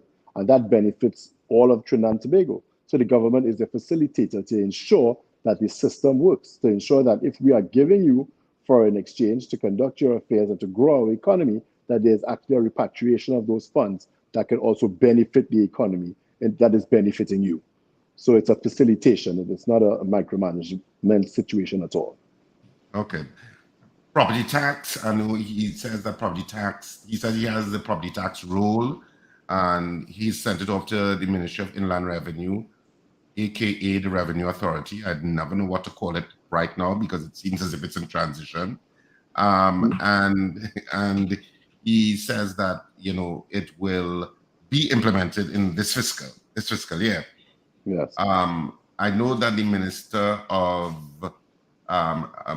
Local Government, Paris Al-Rawi, did suggest that it will be around by September next year, 2024, it should be in full force. Yes. I mean, you've heard property tax being, I call it a dance around the mulberry bush. Just like the retirement age, it's a dance around the mulberry bush. That we hear about it and it's circulating, but the actual implementation of it it comes back to that implementation thing, which I've discussed with the Prime Minister before. I've discussed this with the Prime Minister. You've been waiting with great anticipation on property taxes? No, I don't. I think a lot of people don't want property tax, but beyond all of that, I'm just talking about the implementation of decisions made by the state. And this was a discussion that I've had with Prime Minister Dr. Rowley before, that, you know, we take a long time to implement stuff. And it's one of our feelings, in my opinion. Yeah. And he did agree, but he said, you know, and sometimes you have to do a lot of consultation, etc., etc. Yeah, it's making laws in our system can take some time. And I mean, nobody wants new taxes. There's nobody going to say, please tax me more. Exactly. But property taxes are extremely important. And what the taxes are going to be used for is also extremely important. It's going to be used to deliver local government services to persons across Trinidad and Tobago in the various municipal corporations. The reason why those taxes are being used for local government issues is because homeowners are the ones that benefit the most from those services. If you didn't have roads, drains, garbage collection, spraying from insects and so on, you could not enjoy the use of your property. So the property taxes, we believe, are relatively small. In most cases, it won't be more than $50 or $60 per month for most homeowners, and it's going to be used directly for local government reform. The major challenge we've had with re-implementing property taxes has been the opposition. Every Monday morning, they're taking the Ministry of Finance to court to try to stymie and stop the implementation of those property taxes. But in spite of all of that, they may delay the process, but they cannot stop it. They have been merely nothing more than nuisance value, to be honest. Every time they take us to court at the Ministry of Finance, we win every single time. So they try to slow the process, but it is inevitable and it will be done. And we win in court because there's nothing wrong with any government implementing a reasonable property tax on its citizenship. We had that before it was removed, the Axie tax situation, and this new system is one that is quite equitable and reasonable. The local government reform, of course, all of that will feature more and more in this fiscal year. And it seems a little murky what is going to be the cost of local government reform to the country. Because I know a lot of the local, I know several parts of the act have not been proclaimed, but you do have measures where these are supposed to be full-time jobs for councillors, etc., which would be certain identifiable remuneration packages, which have not yet been solidified. I don't know if it's coming from the CPO or wherever it's coming from, the HRAC, I'm not sure. But that hasn't been solidified. So I'm not too sure how much of that is going to translate effectively into local government reform, which is going to be the responsibility of spending the money of that comes from the property tax. And I think a lot of people are kind of cautious because we know state bodies can spend money irresponsibly. We have a rich history of that. So what's changed? Yes, well, I couldn't say at this point in time exactly what persons would be compensated with the new reforms. I can say there is a stipulation within the local government reform legislation that says that the funding that they receive is going to go towards certain items. It's going to go towards machinery. It's going to go towards getting some of the I would say the inputs that are needed to implement some of these jobs. It's not just going to be that the city corporation is going to hire more and more people. It's not going to be that way at all. The funding is going to be used for major capital items that can be used to really implement a lot of the goods and services that the citizens of Trinidad and Tobago demand and deserve from their municipal local government bodies, which is paving roads, drains, retaining walls, garbage collection, recycling. All of those things require machinery, require inputs. I'm smiling, Minister. I mean, that's the wonderful ideal on paper, but we all live in this space. And even with the allocations that local government has gotten previously, you get many complaints about people about the rotten state of their roads, the access to water, which is not really a local government We have issue. openly and readily admitted that we have a broken local government system. We have openly admitted that. And that is why we have offered local government reform. And that was the main issue in the recently concluded local government election. We said this system is broken, and we accept that it is broken and not working. We are offering to you a new modernized system, one that has been used by the THA, one that has been used internationally, and that we have seen improvements and it works. At the end of the day, there's no perfect system. What we can do is implement a system that we believe and have seen examples of being better, and as we go along, make improvements. So that is what we are offering. We can tell you without a shadow of a doubt that a reformed local government system is better than the current one, because the current system is broken, and it will lead to better improvements and a better quality of life for people across Trinidad and Tobago. Well, I suppose everybody wants that, but I suppose the proof is in the pudding, as they say. VAT, let's talk about VAT. VAT refunds, a headache for the Minister of Finance, certainly a headache, and to the point where you say maybe a sales tax is better than having to deal with refunds. What's the plan to pay off those refunds that are owed to businesses across the country for several years now? Yeah, we've issued VAT bonds in an attempt to clear some of the VAT backlog at the Ministry of Finance. And as the Minister said, I believe the number was about 7 or 8 billion in outstanding VAT payments, but about 6 or 7 billion, with 1 billion less than the amount owed, goes directly to the energy sector. So we were looking at a system where instead of having a VAT, at least for the energy sector, instead of having a VAT system, we'll have a sales tax system, which will lead to greater efficiency and lead to the government not having this huge liability on its books going forward. Because, like I said, during the COVID crisis and so on, we would have accumulated a huge liability in terms of having to repay these outstanding VAT monies. But at the same time, the country wasn't generating any significant revenues because the entire world economy had shut down. So that liability accrues over time. And it just became something that became unwieldy for the Ministry of Finance. So the Minister of Finance and our team strongly considering having a change in that system going forward so that we do not incur these liabilities in the future. And we are, thinking about maybe VAT bonds or some other means in terms of clearing the existing VAT debt that we have on our books. Yeah. I wanted to turn, because this, of course, is one of my pet subjects, the creative sector. you know, people in the creative field like myself, we always look at the budget and listen to the budget to see what are they going to say about the creative sector. And generally, every year, you're kind of disappointed that it's not given more value, at least in terms of what the Minister of Finance articulates. And of course, he did touch on the creative sector in the budget, but he talked more about the performance spaces, whether it be Napa, Sapa, you know, Queen's Hall, etc., being refurbished or money allocated to improvement of facilities. Mhm. And the creative sector, of course, is a sector with a lot of potential in terms of the non-energy sector. And sometimes being a member of the creative sector, you wonder if the state machinery and the people who inhabit the posts in the state machinery understand Yes. the value that the creative sector can bring to the country. And I Well, wanted to particularly focus on the film and television and music, particularly. I mean, I'm more theater, but I've gotten involved in film and television recently via a project with Film TT and TTT. And I know the government wants to subsume a lot of the divisions of Creative TT under something called the Trinidad and Tobago Promotions Agency, which I think in the budget was allocated $25 million, but it has not been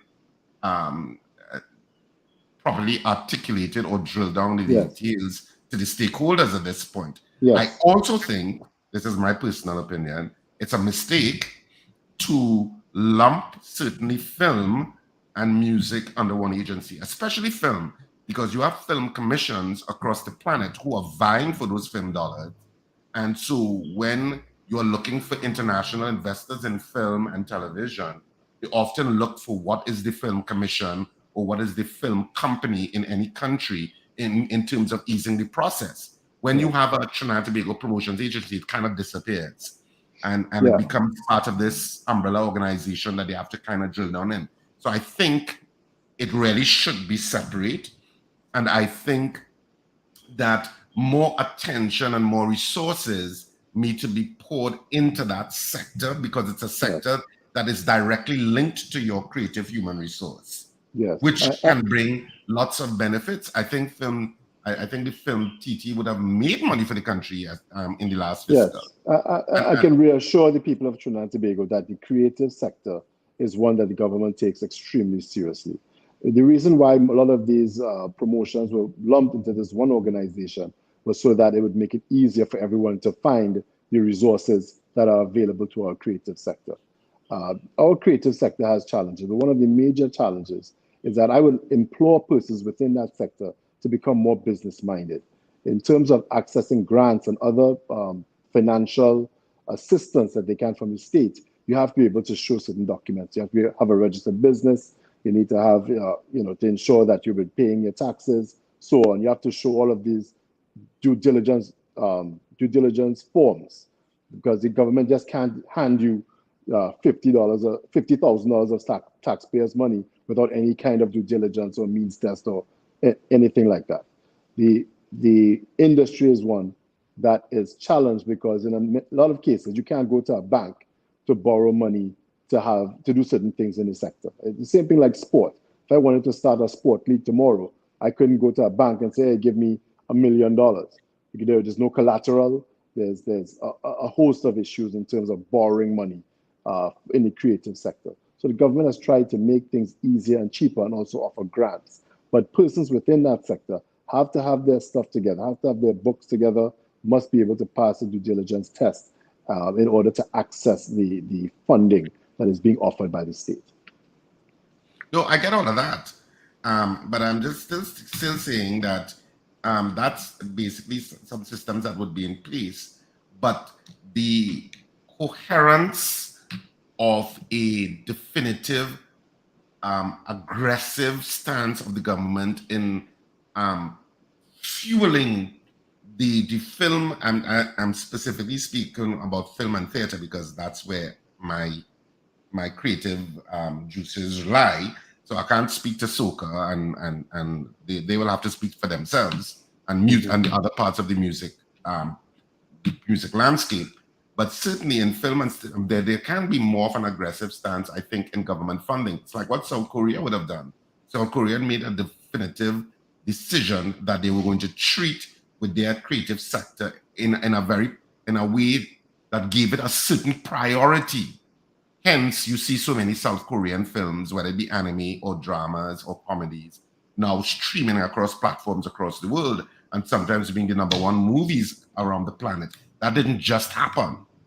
It happened because there was a coherent policy that says, look, let's direct funding and let's grow this industry. And you don't get that vibe you don't get that vibe from our governments. And you really need allies, I suppose, within the infrastructure of the Ministry of Finance to really push that forward and say, look, we need to concentrate more and invest more resources here because it's going to yield substantial benefits, not only from a money-making venture in terms of making money in terms of film and television abroad, but also from a tourism aspect.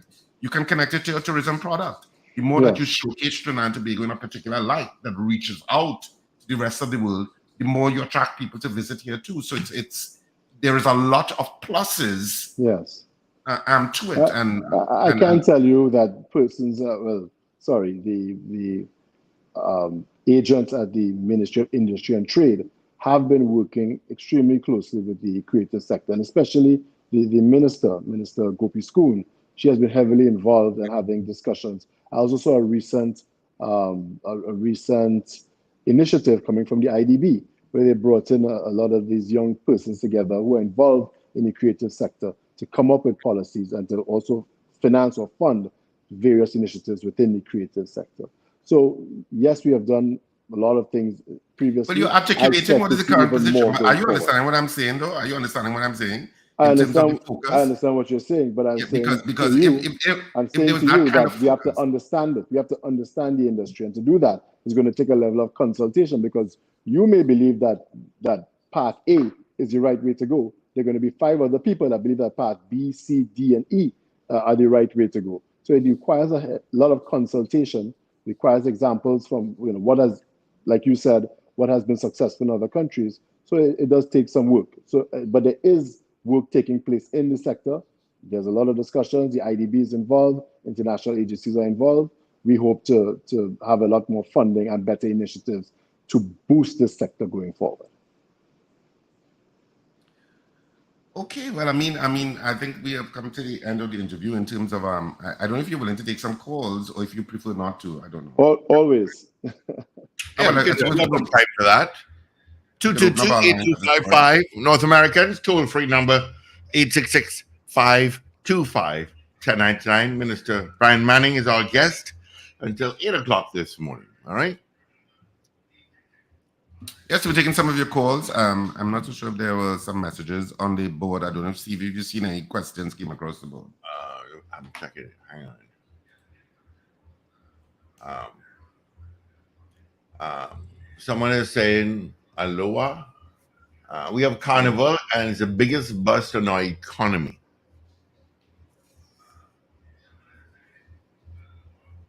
All right, let's grab some calls coming through, so let's grab them. Good morning.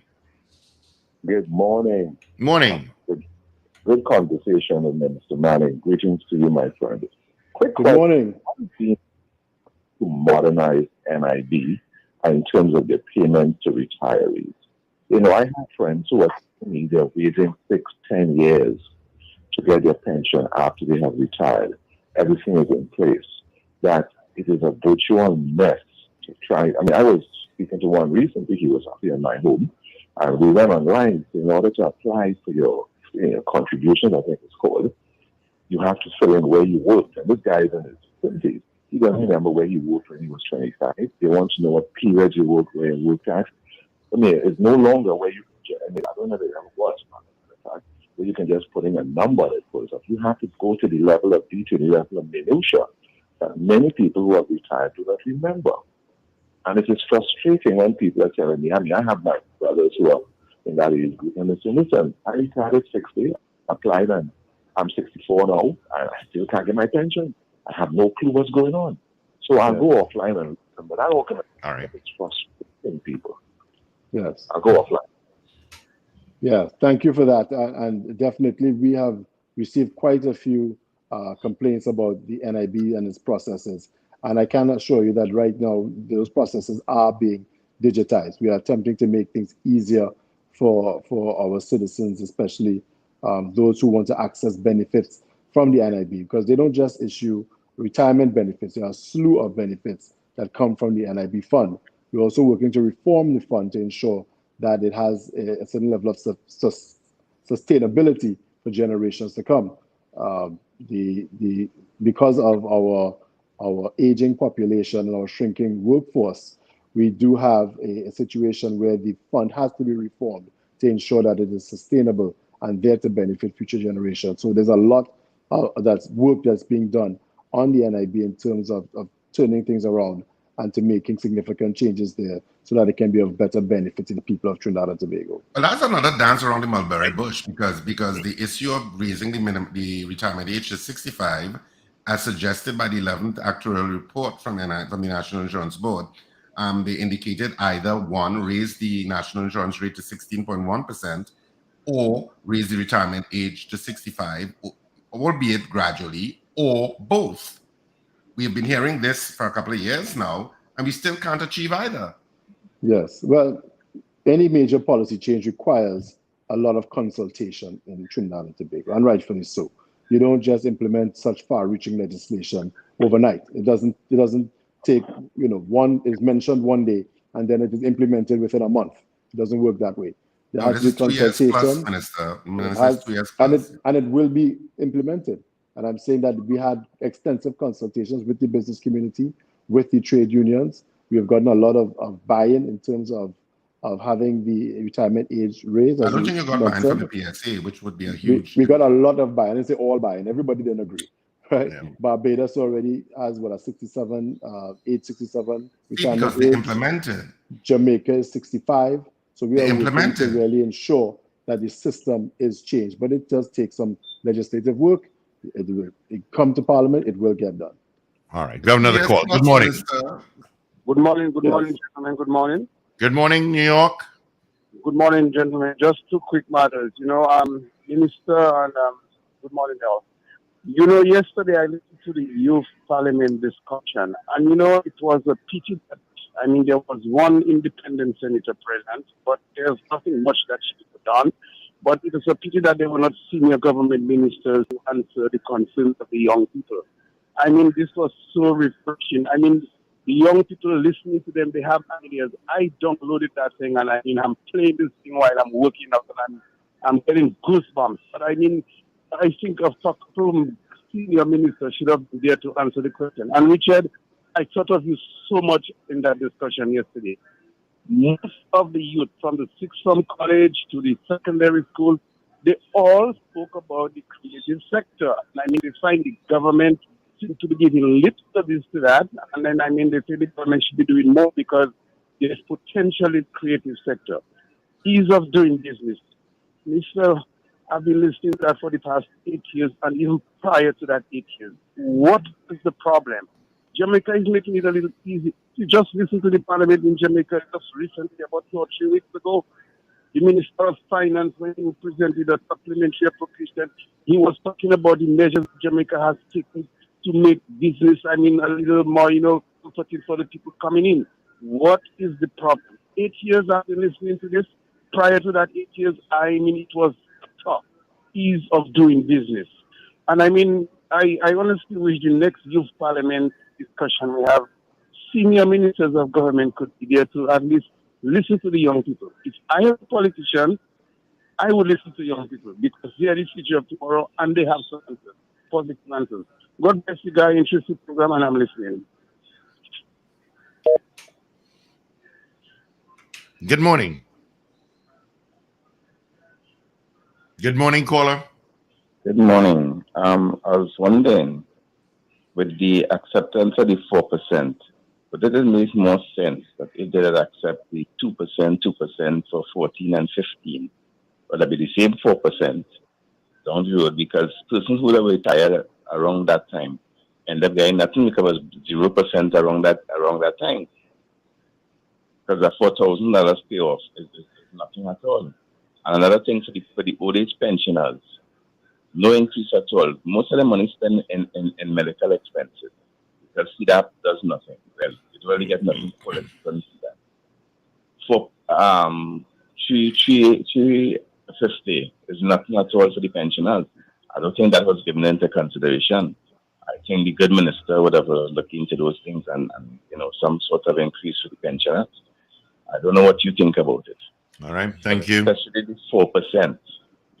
That should be two in the earlies, because person who would have retired early between 14 and 16 in early game, nothing. All right, thank you, caller. Yeah. All right. Yeah. That discussion never come up pre-budget, putting it together about the pension. Everything is going up, but their pension is not going up. Yeah, and so, yes, he's right. A lot goes to medical, and then the second half is groceries and bills. Agreed. And we expect to see reduced food inflation going forward. A lot of that came out of a lot of our inflation in Trinidad and Tobago is imported, because we import so many things. And the United States and other countries where we import from have been doing a lot to bring down the supply chain inflation that has occurred since our global health crisis. We expect to see a marked reduction in food prices going forward. Also, it was challenging to increase those benefits because they would have come out of the NIB fund. As I said, we have to do some work on that fund to ensure that it is sustainable for future generations, and that is being done. So the whole $4,000 payoff for persons who may not have been included was a way for us to really ensure that those persons did receive something and didn't receive nothing from these from the 4% agreement that we came to. So a lot of thought was put into those initiatives, and it is the best that the government could do at this point in time, considering the economy and the challenges, the economic context in which we operate.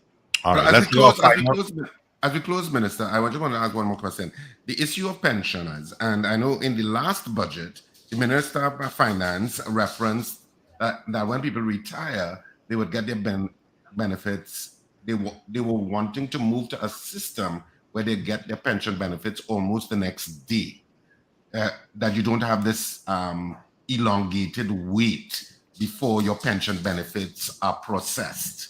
How far gone is the government in terms of achieving that goal, which was indicated in the last budget? Yeah, well, let me remind the country exactly what a budget statement is. Okay, you're putting funding towards certain projects. Now, many of these projects will not be completed within a fiscal year, but that doesn't mean that it won't require funding to go forward and to move that initiative forward. So if you see that we are reforming a system in whichever department in the government, it might take 5 years to reform that system. Oh, so it's not implemented. But every year it's going to require a certain level of funding to ensure that that reform moves forward. Because so there's no update on that then? There's no update on that. Because you see something in the budget document for this year doesn't mean it's going to be completed in this year. So that's what I'm trying to say. No, okay? but I'm asking for a particular update on that particular point. There's no update on that. Right. So the funding is there, and you're going to hear more about it next week when the various ministers go into more detail as to exactly how the allocations are going to be broken down within the various ministries. And I'm absolutely sure that's going to be one of them that's discussed.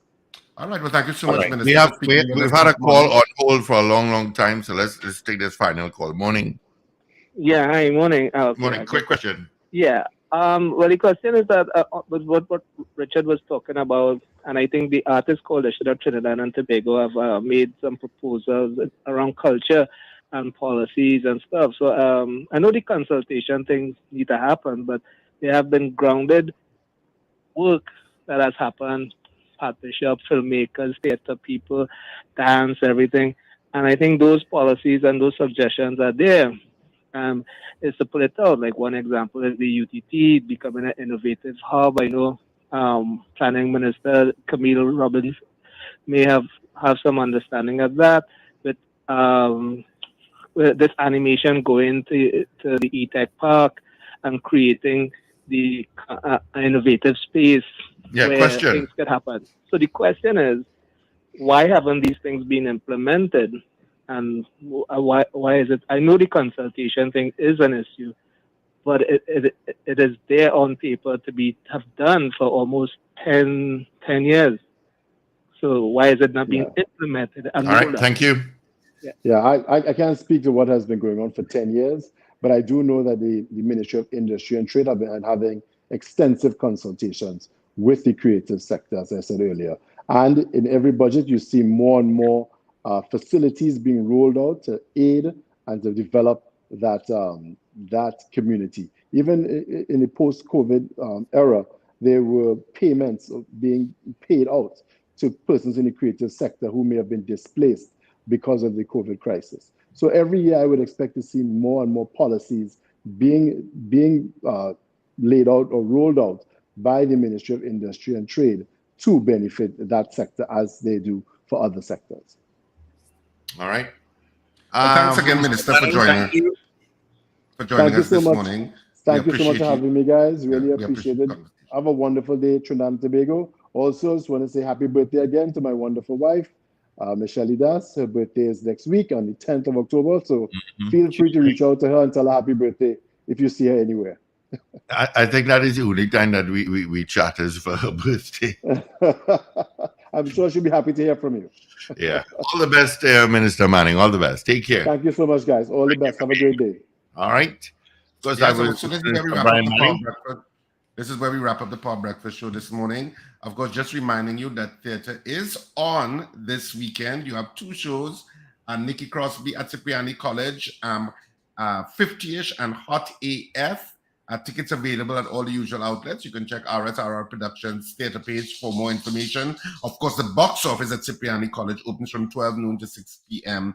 daily. So you can get your tickets at the box office as well as all our outlets. Also, you have a Bacchanal Bubble and Bad Behavior at Naparima Bowl this weekend. And we are premiering this at Naparima Bowl Saturday at 8:30 and Sunday at 6:30 this weekend. You can get tickets at Naparima Bowl box office from 12 noon to 6 p.m. daily. You can also get tickets at the outlets in San Fernando, which will be, of course, BK Squared Fashion, C3, and Gulf City. Friends of Marabella by the Roundabout, and, of course, Creme Fresh at Brentwood Mall in Chagonas, which has tickets for both shows. So you can get, it's a one-stop shop at Creme Fresh at Brentwood Mall in Chagonas, quite frankly. You can check RSRR Productions theater page for all of the information you require and also how you can purchase tickets online. Have a fantastic day. The weekend begins tonight, people, at the second after midnight. And we'll speak to you bright and early tomorrow morning, which will be Friday, where the celebrations begin. Have a great one.